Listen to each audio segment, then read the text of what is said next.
when you open an account. Impact segment tonight, a federal judge in Virginia, Henry Hudson, has ruled a big part of the Obamacare legislation is unconstitutional, setting the table for a Supreme Court challenge. The issue is the feds forcing you guys, to buy stuff. Here's what I said a year and a half ago. The government is saying you have to buy health insurance. Right. You have to do it. Right. I say that's unconstitutional. The federal government does not have the power to force an American to buy anything. All right, and now Judge Hudson agrees with me. Thank you, Judge. But does Judge Andrew Napolitano? Here he is. Now, I just want to, I couldn't use the whole clip, but I based that on, I said one caveat. The government can force you to buy something if public safety is concerned, i.e. auto insurance, or if there's a public safety component. Here there is not. Well, here we're also talking about the federal government. It's the states that require you to buy auto insurance. No, but if you challenged the state and took it to the Supreme Court, the Supreme Court, I believe, would rule in favor of the state. You're right, and it has. On the public safety issue. And because the states can do things the feds can't. Here's the issue. Where in the Constitution is the federal government authorized to compel you to buy health care? No matter how noble the goal is that everyone have health care, where is it? It's not there. Okay, but you can make that argument about everything but taxes, because taxes is spelled out in the Constitution. Well, you can say the federal government draft you into the armed services. Well, I would make that argument, but not here. Here's what's different. This is an affirmative compelling you to do something. You have to do it. Right. And or will hurt you. Or, right. And is the hurt a penalty or a tax? And the government fudged on whether it was a penalty or a tax. Well, they said it was a tax, but who's buying that? Nobody is. In fact, the opinion today says if this is a tax, it'll be the first tax in American history that doesn't apply to everybody. Everybody knows that's bogus, and that was to get around the fact that the federal government... So you and I essentially agree here. You must have been reading something that I wrote that caused you to make that brilliant comment a year ago. My brilliant comment happened in August of 2009. Right. And that was exactly the time when Fox was trying to fire you for getting... No, I'm making that up. But I was way ahead. I was way ahead of everybody on this. And I'm not a constitutional scholar, but I do understand the country. Remember this. There are 20 lawsuits. There have been 3 so far. 2 have gone the other way. This third one that came down today. Did federal judges rule on the other 2? Yes, and there are 17 other federal judges waiting to rule. I think the Supreme Court is going to wait until they all rule. 2 said, and this is a Republican judge, by the way, appointed by W. Yes. 2 judges said, no, the feds can do this and force you to do it, and 1 judge has said, no, they can't. Correct. There's a huge one coming down in January in Pensacola, Florida, where 20 states, including Virginia, are the plaintiffs. Is it the same issue? Yes, it's the same issue. It also addresses the other issues of, can the Congress tell the states what they have to do to set up these medical exchanges and to pay for them? But that gets to be really pinheady. I like to keep it simple. So you agree with me that the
Now, federal judge in Virginia rules a key provision in President Obama's health care reform is unconstitutional.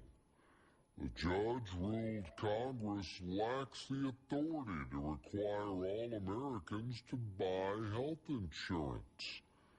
The ruling is the first significant legal setback for the administration's plan, but because this part of the law wouldn't go into effect until until 2014, the judge did not stop it from moving forward. Our belief is that the Health Care Act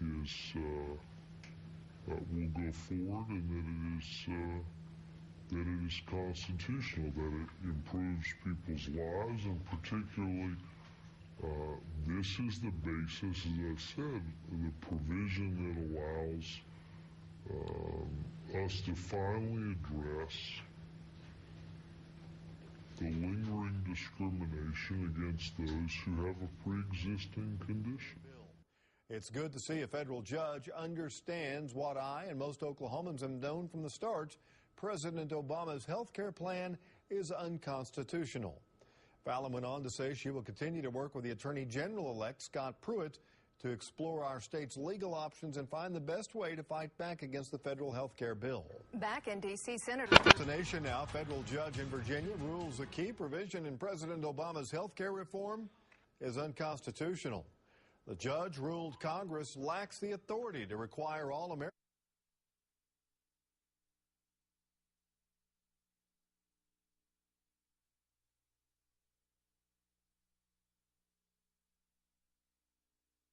Brad is lobbying Congress for a permanent fix for Medicare.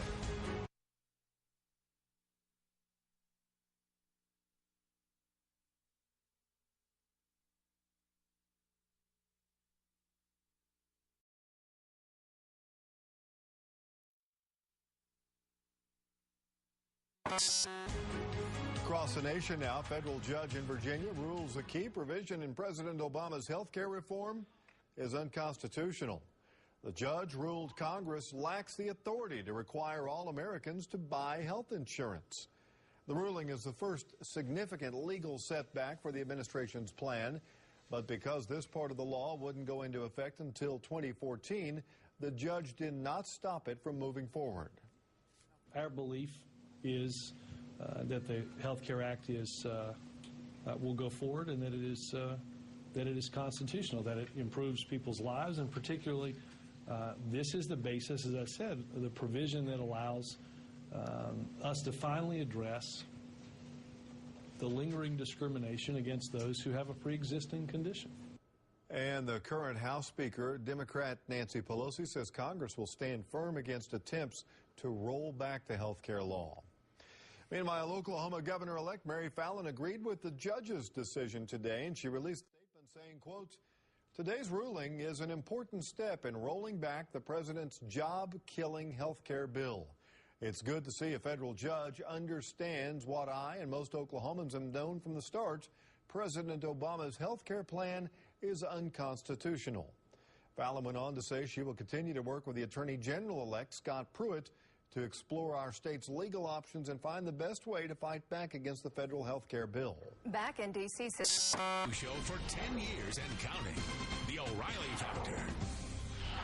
Thanks for staying with us. I'm Bill O'Reilly. Before we get to the Miller Time segment tonight, we want your opinion on something, and there is a viewer warning because of explicit violence that goes along with this. So please click off right now if violence disturbs you, because it is real. Now, we'll be back in about 60 seconds with Miller. In Panama City, Florida, 56-year-old Clay Duke stormed a school board meeting, firing shots and eventually killing himself. He said he had some kind of employment beef. The episode was captured on tape. I've got a feeling that what you want is the cops come in and kill you because you're mad, because you said you're going to die today. But why? This isn't worth it. This is a problem.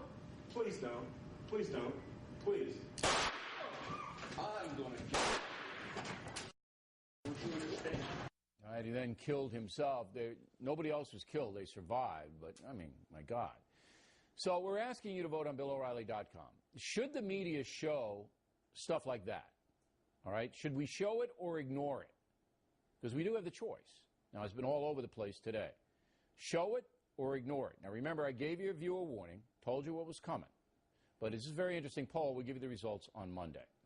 Now, for the senator along the way to get this thing done, and I'm just, why did they wait so long? Well, they waited so long because it was political cowardice. They didn't want to have to take these votes before the election. Also, by the way, we have no budget. Also, by the way, there's $1 billion in this pork barrel bill to start implementing Obamacare. Again, in direct contradiction to the votes of November 2nd. It's really, I think this is a seminal moment. And I say to my Republican friends, they gave us a second chance last November. You saw the approval rating of Congress is down to 13%. They gave us a second chance. And if we Republicans allow this thing to go through, then I'm not sure they're going to give us another chance. All right, now President Obama was elected, and the first bill he signed, omnibus bill, at 9. Let me play President Obama on the campaign trail. You actually may remember some of these highlights. Our earmark system, what's called pork barrel spending, in Washington is fraught with abuse. It badly needs reform. I pledge to slash earmarks by more than half when I'm President of the United States of America. I'm not going to stand here and simply tell you what I'm going to spend. I'm going to tell you how I'm going to save. We will go through the entire federal budget, page by page, line by line. We will eliminate programs that don't work. Senator McCain talks a lot about earmarks. There's no doubt that the system needs reform, and there are a lot of screwy things that we end up spending money on, and they need to be eliminated. They need to be eliminated. Just like he said on the campaign trail, he would never support a deal that extended the Bush tax cuts.